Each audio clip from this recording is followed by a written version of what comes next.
साल बुना। भोले भाले किसान अधिक उत्पादन के लालच में फंसकर रासायनिक खाद व कीटनाशकों का प्रयोग करने लगे। बैलों की जगह ट्रैक्टर से जुताई होने लगी।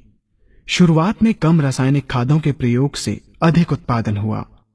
धीरे धीरे रासायनिक खादों के प्रयोग के कारण भूमि की उर्वरा शक्ति क्षीण होने लगी, जिसकी वजह से उत्पादन घटने लगा तथा फसलें कमजोर होने लगी। फसलों के कमजोर होने के कारण उनमें रोग व कीट लगने लगे।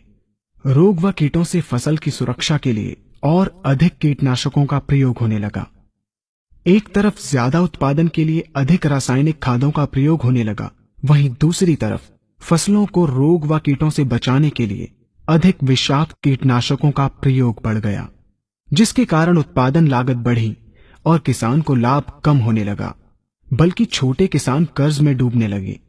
धीरे धीरे भूमि की उर्वरा शक्ति क्षीण होने से भूमि बंजर होने लगी।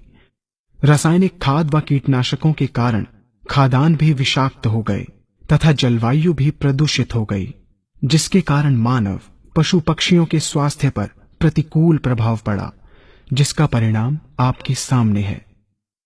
मानव स्वास्थ्य पर रासायनिक खादों के पड़ने वाले प्रभाव को आप ऐसे समझें।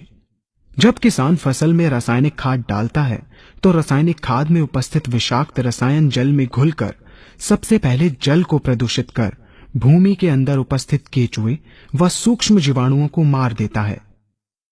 ये बात सभी किसान अच्छी तरह से जानते हैं कि केचुए व अन्य सूक्ष्म जीवाणु भूमि की उर्वरा शक्ति को बढ़ाने के लिए अति आवश्यक होते हैं।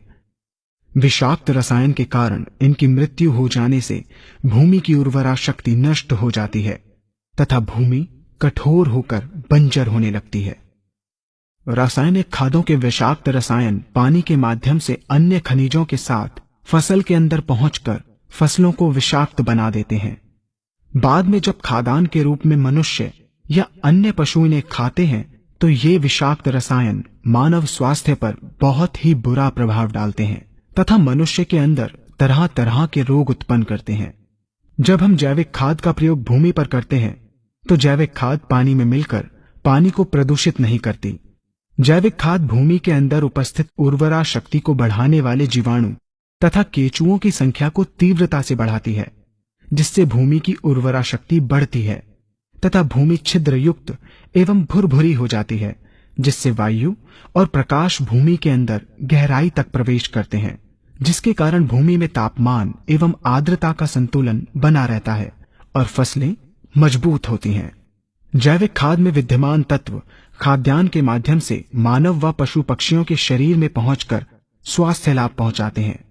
जैविक खादों के प्रयोग से फसलें अच्छी और मजबूत होती हैं, जिसके कारण उन पर रोगों एवं कीटों का ज्यादा प्रभाव नहीं पड़ता। यदि किसी प्राकृतिक कारणवश कीटों व रोगों का प्रभाव अगर पड़ता भी है